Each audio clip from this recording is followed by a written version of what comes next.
Hello once again. Thank you for joining us on the Space Nuts podcast. This is episode 237. Good grief. I can't even count that high. Wow, 237. My name is Andrew Dunkley, your host, and with me, as always, is the good Professor Fred Watson, astronomer at large. Hello, Fred. Hi, Andrew. How is it going? Oh, very well. Feeling very refreshed. Judy and I went on a little boat trip last week. Not a cruiser, not a cruise line. No, we didn't do that. We hired a houseboat and spent 4 or 5 days on the Murray River in southern New South Wales. Now, for those who aren't familiar with Australian geography, the Murray River runs east to west, and then it turns south and empties into the Great Southern Ocean. But it is a fabulous and famous waterway in Australia where people go to play, and it is a haven for people who like water skiing and wakeboarding. We did none of that. We hired a houseboat and just relaxed, trundled around for a few days. Never driven a houseboat before in my life. It's very easy. The hardest part to get used to, Fred, is when you turn the wheel, you've got to wait 5 seconds for the boat to actually respond. So you've got to, it takes some getting used to. The hardest part's parking, because this was designed to be sort of slightly run aground, and then you tie it off to trees. But I had to get off to tie it to the trees. So Judy had to actually steer it to keep it straight, because the water flow keeps wanting to push it downstream. So you've got to work the motor so that the boat stays at right angles to the bank. And yeah, the downside is we were right near that beautiful village of Echuca, which has got a wonderful paddleboat history, where they used to take goods up and down the river before road and rail transport came along. And we couldn't go there because of COVID-19. The borders were closed, and they reopened the day after we left. So that was really unlucky. But the border control there was just crazy. We went into town one day, and it took us half an hour just to get into town because of the traffic. Trying to get across the border was just crazy. But wonderful, wonderful trip. Highly recommend it. Just the two of us on this boat. There were lots of other houseboats that housed a lot more people, but we got a small one. But it had a bedroom, an ensuite. It had an upstairs barbecue area, which was where we did most of our cooking. It had a kitchen, a dining area, and a living room. Beautifully appointed. Really, really, really good fun. And it's it was christened the Houseboat for Two. That's the name of the ship, Houseboat for Two, which is run by a couple of people who own a farm there. And yeah, really, really enjoyed ourselves. Fantastic fun. Now, Fred, we are going to be talking today about some new exoplanets. These ones have been discovered and proven to be a bit of a mystery. They have unusual orbits, but it could be a good thing because we might learn something from these particular planets. And slabs. We're going to talk about slabs today, not the ones that you put on graves or anything like that. Slabs are stupendously large black holes. That's what they are, and they've been discovered recently. We're going to talk about those, and that dovetails well into a question from young Ashlyn, 9 years old, from Atlanta, Georgia, who is asking about supermassive black holes. So, Ashlyn, we're going to answer your question today, and Jarrod from Melbourne, following up something we talked about recently in terms of the 100th anniversary of E equals MC squared, which we did a while back, but he's got some pretty interesting questions for us today, which we will try and tackle. But first, let's talk about these exoplanets that have been discovered. What's so unusual about them, Fred? They were a puzzle, actually, from sort of from the word go. But the unusual thing, and I'll say it now, but we'll talk about it in detail, is the resonances between these planets. Where one planet orbits in an integral number of orbits of the other planet, if I can put it that way. The story, though, goes back quite a long way. This is an object that's been observed for quite a long time. The star is called TOI-178, and TOI is target of interest, which I think is a Kepler designation from the Kepler spacecraft.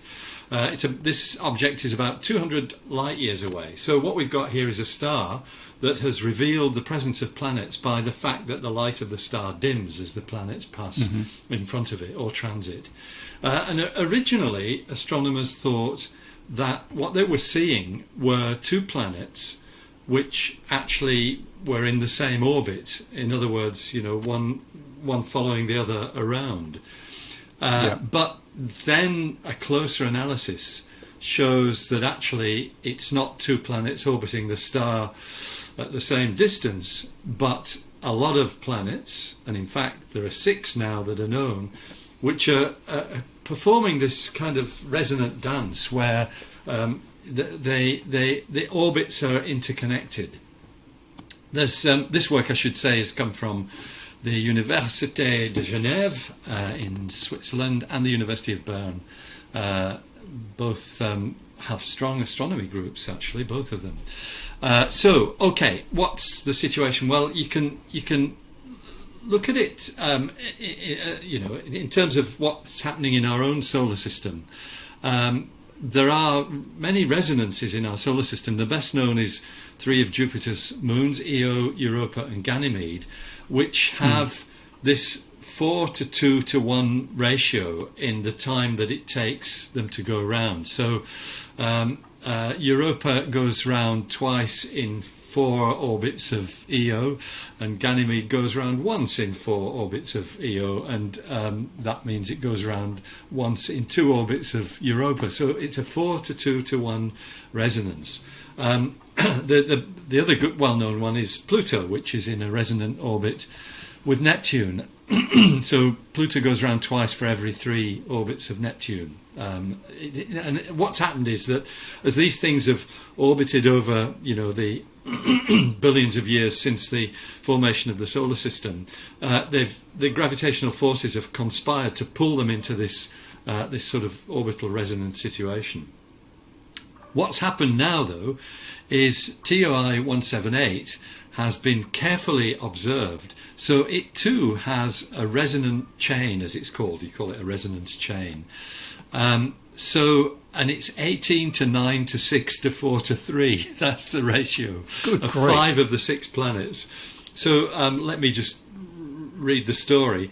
While the second planet from the star completes 18 orbits, the third completes 9 orbits, the fourth completes 6 orbits, the fifth completes 4 orbits, and the sixth completes 3 orbits.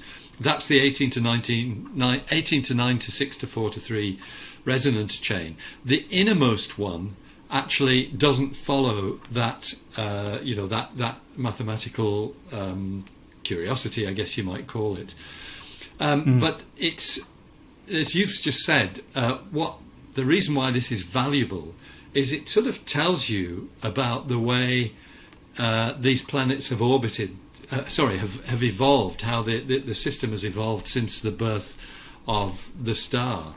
And it suggests that the evolution has been what one of the astronomers describes as gentle. This is Jan Alibert from the University of Bern.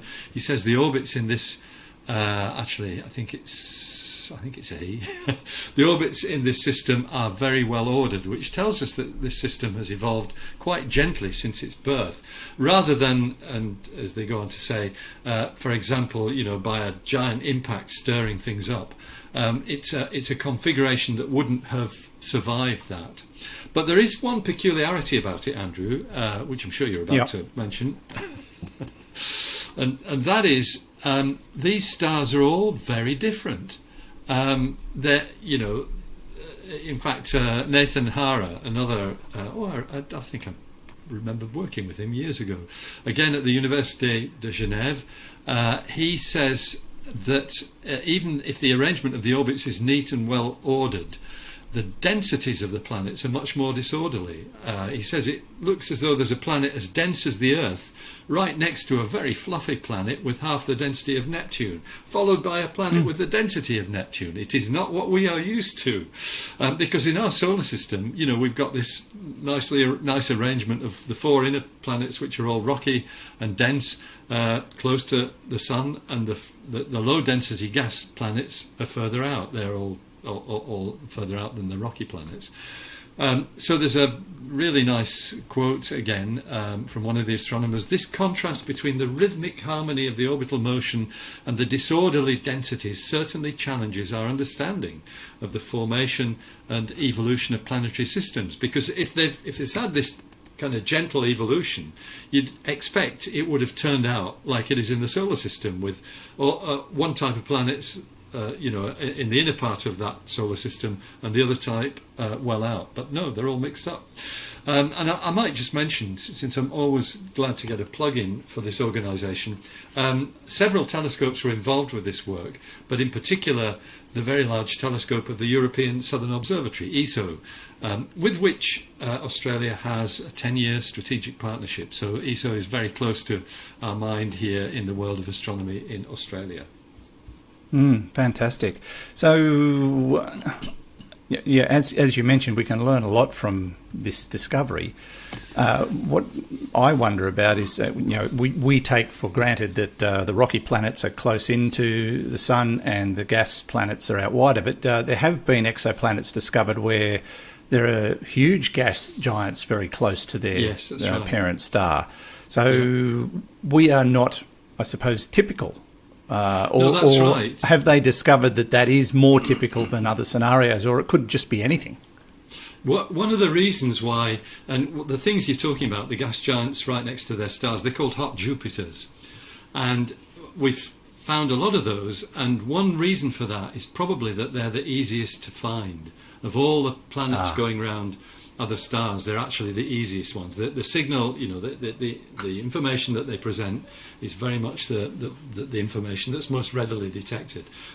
So, but you're also right that there are things about our solar system that we don't understand, and there's all the people who look at the history of orbits in the solar system, and you can do that by running the clock backwards, suggest that the gas giants in particular have moved around quite a lot, migrating inwards and outwards in the solar system, probably not within the central zone where the rocky planets are, but excuse me, but certainly in and out. And in fact, one piece of research suggests that maybe Neptune and Uranus actually reversed position at some point. So, these are really interesting features of our solar system. But still, the scientists who work on this kind of thing will learn a lot from the famous exoplanet system TOI-178, which I think has still got many secrets to reveal. Yes, it has, and I suppose there are probably systems we've discovered where we're looking at gas giants, but there might be rocky planets in there that we haven't found yet, or there may not be a standard model for how solar systems form, and ours obviously formed in a more dramatic fashion than this one we're talking about, which seems to have just sort of become a more cooperative type of gathering of planets in a beautiful dance. Yes, that's right, exactly. Perhaps. It's lovely stuff. It is indeed. You're listening to the Space Nuts podcast. Good to have your company. Andrew Dunkley here with Fred Watson. Space Nuts. Thanks for joining us on the Space Nuts podcast. Andrew Dunkley with Fred Watson. And thank you to our patrons. We're going to hear from a patron soon who's sent us in a question. But if you would like to become a patron, you can do that as easily as jumping on our website, spacenutspodcast.com, and clicking on the link at the top of the page which says support Space Nuts, so strangely enough. Now, you could do that through Patreon, you can do that through Supercast, or you can do it through PayPal, whatever suits you. It's not mandatory. We never will tell you that that's the only way you're going to hear us. It'll always be free to people who don't want to be patrons, and we respect that, and that's fine. But what we are aiming to do long term is basically sever our reliance on advertising. And we take advertising at the moment, but we would like to get to a situation where Space Nuts is 100% supported by the listeners, and that can be done through becoming a patron. So if you'd like to look into that, it would, and you can choose how much you want to pay. It's not going to cost you megabucks. You can go for as little as $3 a month, which is not a heck of a lot in this day and age for most people, but it's up to you. So jump on our website, spacenutspodcast.com, click on the supporter link and choose your poison, basically, and we'll be greatly appreciative of your support of Space Nuts in whatever form. Now, Fred, let's talk about slabs. Now, I know slabs very well because I've built a couple of houses. And having mortgages, I know that they are supermassive black holes. But these are very different kinds of slabs. We are talking about stupendously large black holes. That's their actual designation, stupendously large black holes, otherwise known as slabs. I'm assuming we've found a couple? I don't think we have yet. Oh, okay. So this is a theory. It's a theory, yeah. But it's an interesting one. And I might just mention, Andrew, that this kind of directly answers one of the questions that we've had from one of our listeners, Adam, in Newcastle here in Australia, who asks, is there any limit to how big a black hole can get? For example, would it be possible for the supermassive black hole at the centre of Milky Way to absorb everything within the galaxy? I think the answer to that is no, because the black hole itself, even though it's a 4.1 million solar mass black hole, sits at the centre and there is stuff orbiting around it, but it's not kind of roaming around sucking everything in. It just stays put, and stuff that happens to orbit near enough to get within its sphere of influence will be sucked in. But but that question relates very much to this news story which has just come out. It comes from the University of London, and in fact has got at least one very big name in it, Professor Bernard Carr, who is an astronomer of my generation. He's somebody who worked in the 70s with Stephen Hawking, so he's got a very strong and well-known connection with the study of black holes. So what's the story? Well, we know, and Adam's question exactly points to this, that most galaxies have a supermassive black hole at their centre. And by supermassive, we mean, masses, anything usually upwards of 1 million times the mass of the Sun, but can be up to 10 billion times, probably some more than that. But there is thought to be an upper limit on these supermassive black holes. We think they grow as galaxies grow, essentially, because the galaxies gobble each other up, and often what that results in is a coming together, an amalgamation of their black holes at their centres, and of course there is also this constant feeding in of gas and newly born stars in the centres of galaxies, which are chewed up by the black hole and make it grow. But the upper limit is thought to exist partly because of the time. To gobble up an entire galaxy would take trillions of years probably, and there just hasn't been time to do that. However, the team led by Bernard Carr have proposed that there might be a population, and you've exactly said what they are, slabs, which are thought to be even bigger, stupendously large black holes is the meaning of the acronym, but that they were formed at the same time as the Big Bang. In other words, they're not something that's grown in the middle of a galaxy. The suggestion, to use the technical term, it means these things are primordial. They formed when the universe was in its infancy, well before the formation of galaxies. So as these objects are produced in the aftermath of the Big Bang, they don't form from a collapsing star. They form from just the fact that space-time is so distorted by the resonances of the Big Bang, that you may well get a very, very wide range of masses, and some could be very small. And in fact, that's one of the things that Stephen Hawking used to talk about, these small primordial black holes that were thought to litter the universe. In fact, that they were produced as a suggestion for what the dark matter might be. Turns out that it can't be for other reasons, but that was an early suggestion. So Bernard Carr's quote, that's the one really that puts the detail on this. He says, we already know that black holes exist over a vast range of masses, with supermassive black holes of 4 million solar masses residing at the centre of our own galaxy. Whilst there isn't currently evidence for the existence of slabs, the stupendously large ones, it's conceivable that they could exist and that they might also reside outside galaxies in intergalactic space with interesting observational consequences. And I'll go into that in a second. However, surprisingly, the idea of slabs has been largely neglected until now. We've proposed options for how these slabs might form and hope that our work will begin to motivate discussions among the community.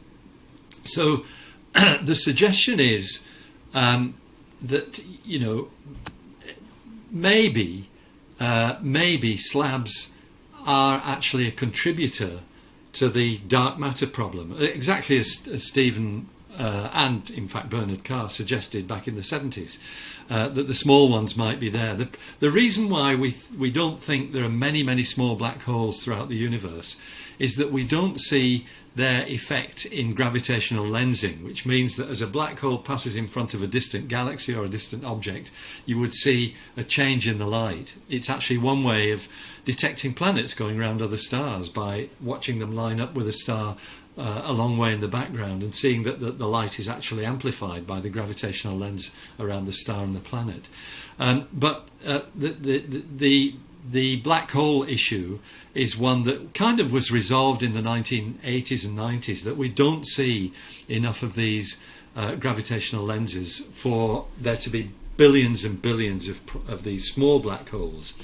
But the slabs, the stupendously large ones, might actually make a contribution. You know, if we're talking about trillions of solar masses, the effect of, you wouldn't need all that many to make a contribution to the dark matter situation.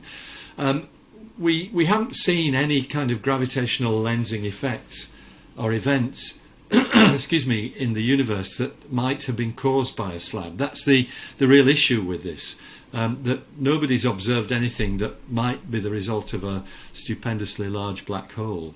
But it's an interesting conjecture, and what Bernard Carr winds up saying is that the slabs themselves could not provide the dark matter, but if they exist at all, it would have important implications for the early universe and would make it plausible that lighter primordial black holes might do so. In other words, that we might have got it wrong with the smaller black holes. So it's a bit of a, in some ways, it's putting out a rather controversial suggestion to see what the astronomical community makes of it. That just maybe there are these gigantic black holes wandering around out there, and we maybe should be tuning our search programs, our surveys, in order to try and find them.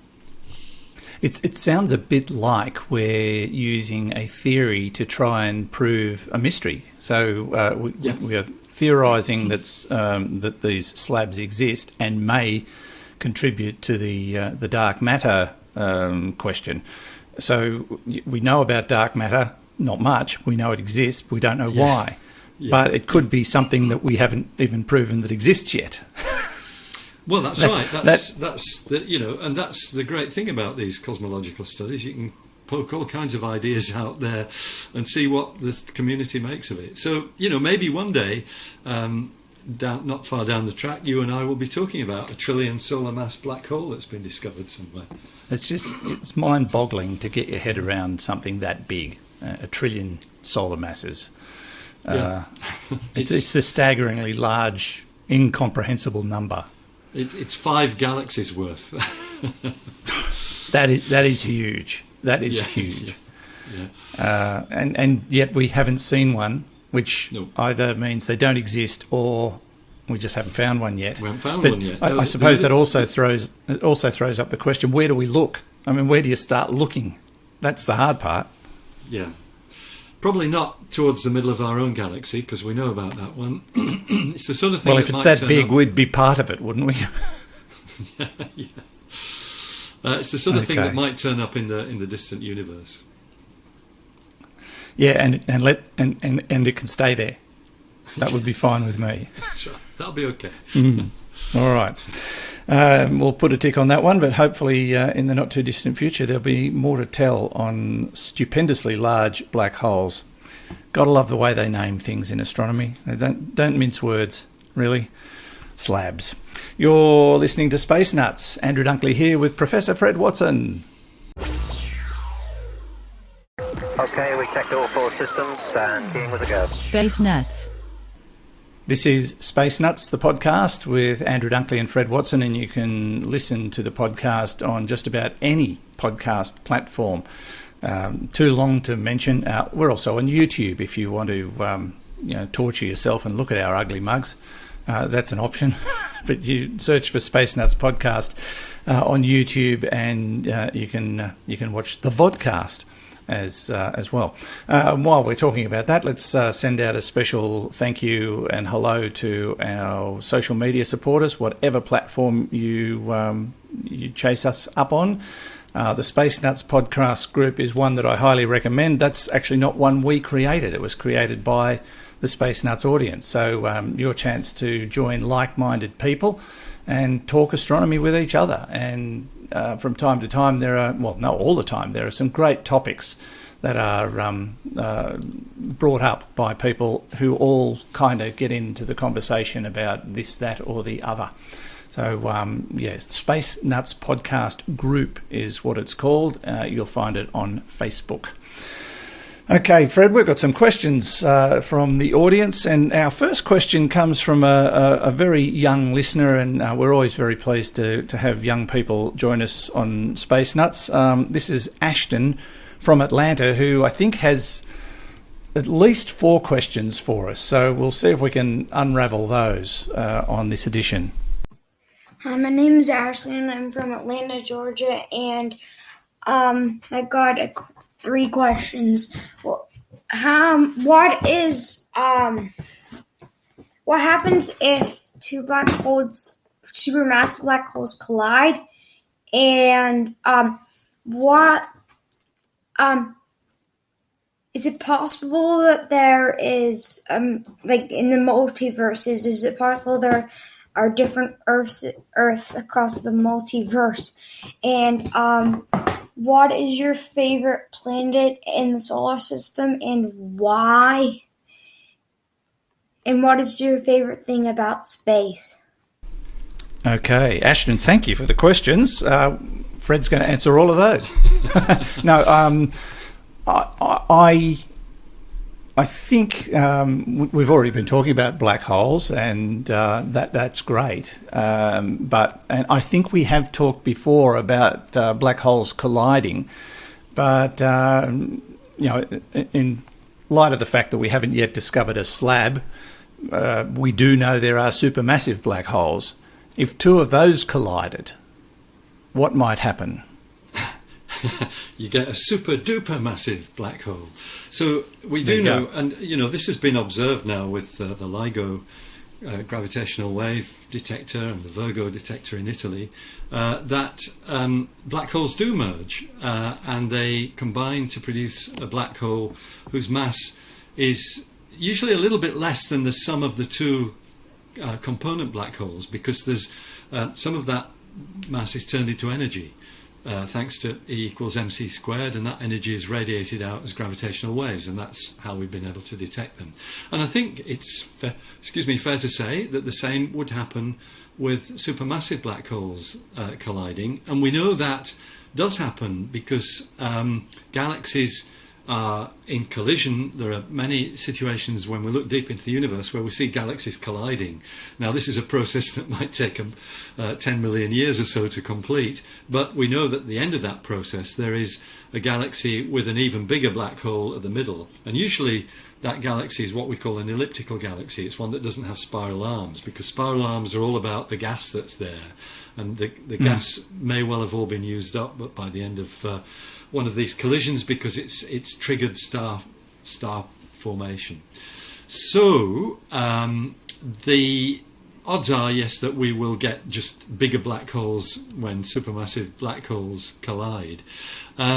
Just moving on, though, there's some interesting questions. I heard that as Ashlyn. Andrew, you heard it as Ashton, so one of us might be right. The voice-to-text technology called him Ashlyn as well, so yeah, my apologies if I got your name wrong.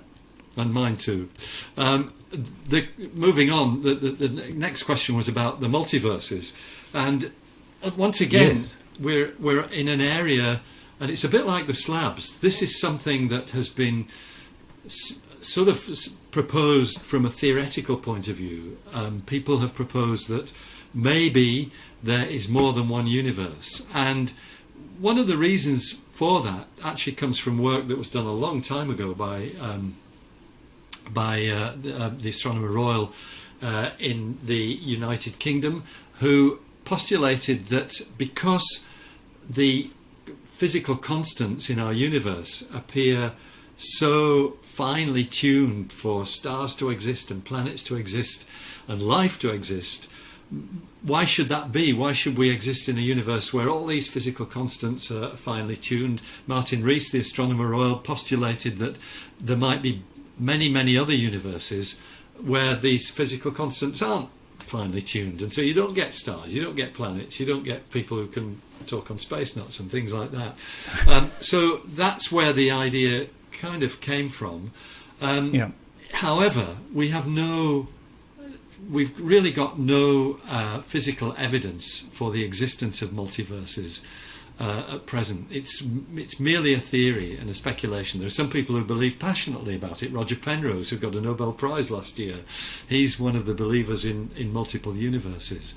Belief's the wrong word, because astronomy is not really based on belief, it's based on what we can observe, and so it's more of a speculation than a belief.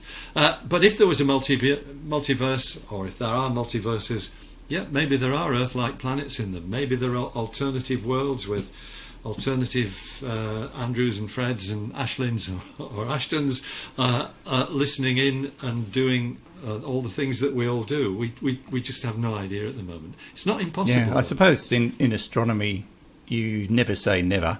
I seriously doubt that our universe would be duplicated in another universe. I would expect if you could prove the existence of multiverses, they would all be unique. But yes. I'd never say never to another universe like ours existing, as in, the combinations of stars and galaxies and planets and black holes and slabs existing in a separate universe, but just not the same as us.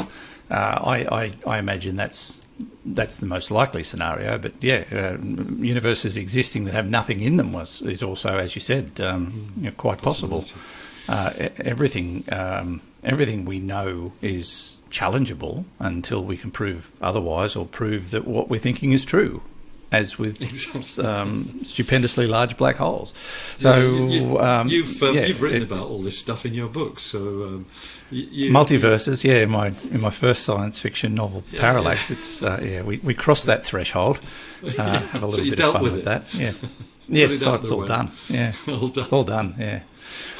He asks about our favourite planets. I can easily go first because I've mentioned it many times. Most people already know. But I love Mars. Why do I love Mars? I don't know. I think I love the beauty of the planet as it's been photographed. If you believe in astrology, it's my ruling planet. I don't believe in astrology, but if you do, that's my ruling planet. I don't know. I think because it's the most Earth-like of the planets in our solar system. There's so many similarities between the two. And I often jokingly say Mars was God's attempt to create an Earth, but he messed it up, so he gave up on that one, and then we came along. Who knows? But I just adore Mars. I just think it's an astonishing planet. If I had a choice to go to any planet anywhere, that would be the one for me. Well, you never know. You might make it, Andrew, one day. Very much Seems a bit doubt it. unlikely, but you might. So my favourite planet for living on is the Earth, because everything else is rubbish compared with the Earth, even Mars. Yeah. But my favourite planet to look at through a telescope is Saturn, with the ring system. And it's really a favourite planet in many ways, because it's such an extraordinarily interesting place, with not only the rings, but this system of moons, several of which are possible locations for living organisms. Titan and Enceladus in particular are very high on the list of targets for people wanting to find out further whether there is life in the universe. So yeah, Saturn, I guess, is my favourite planet, as distinct from the Earth. Okay. And what's your favourite thing about space, Fred? That's a really tough one for an astronomer, I reckon.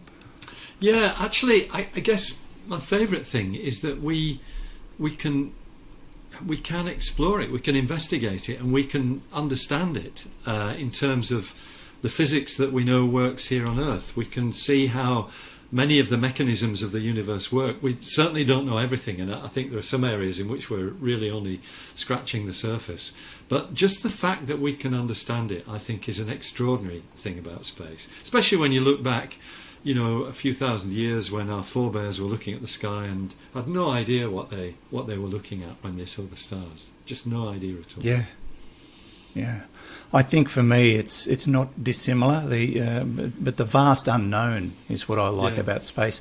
To get really deep and meaningful about it, the existence of existence is that's it. the greatest mystery of all. That's what I love about space. How is it here?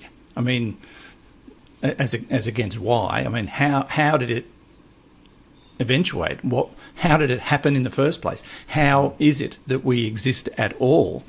That's the big mystery for me, and I that's what I love about space is we're piecing it together bit by bit by bit over time. Will we ever know the complete answer? I don't know. If we solve that one, we'll probably be able to solve every problem that's ever existed in mathematics and physics and science, and probably not religion, but who knows? Maybe that too. That's what I adore about space. Yeah, fascinating. And thank you, Ashton or Ashlyn, from Atlanta, Georgia, for your questions. Very insightful and great to hear from you. And I hope we hear from you again soon. Now we're going to go to, who is it? It's Jarrod in Melbourne, who's sort of following up something we talked about not so long ago, except that I've now managed to lose the question, but I'll find it rather quickly. Hi, Fred and Andrew. Jarrod from Melbourne here. I know I'm a month late with the E=mc² 100th anniversary, but I had a question about it. Some people will be familiar with nuclear reactions where matter gets exchanged into energy, being released as waves. But I was wondering if Fred could give any examples where the opposite happens, where energy coalesces into matter. And second part of the question, when that happens, why does the energy lose its capacity to travel at the speed of light? Becomes stuck at some slower speed. Thanks both. I'm a patron. I know I get a little kick when PayPal tells me the donation's gone out for the month, so glad to be able to participate. Keep up the good work. Thank you, Jarrod, for your questions, and thank you for being a patron. You are appreciated, and it is wonderful that you think we are worthy. And if we talked about patrons earlier, and hoping to make the whole podcast patron only funded, so that we don't need to draw on advertising. But we greatly appreciate your support of the Space Nuts podcast. So, yes, what did he ask us? Well, that's all right. No, I can happily deal with the first part. Can you... E=mc² relates mass to energy, and we know the idea, we're very familiar with the idea of mass turning into energy, because it's what's happening in the sun all the time as the nuclear reactions take place and basically generate energy from the reactions that convert hydrogen into helium. And it also is what happens in nuclear reactors too. You're getting energy out of in a sense, the destruction of mass. And it's because the factor of the speed of light squared comes into this equation that you get so much energy out of so little mass. That's the bottom line. So Jarrod's question is, can you do it the other way? And are there any examples? That's a more that's perhaps a better way of putting it. I'm wondering, Fred could give any examples where the opposite happens. I can give you examples, but it's not the kind of thing that you can do. You can't sort of, set up an experiment in your physics lab or your kitchen or wherever you do your experiments and take a lot of light, for example, and turn it into mass. The best example is the birth of the universe, because at the start of the universe, immediately after the Big Bang, we simply had a universe that was full of energy. And so the energy of that early universe, just because there was so much, the temperature so high, there's so much energy involved with it, that allowed reactions to take place that create matter, and the evidence of that is all around us. So energy was going into mass in the early universe.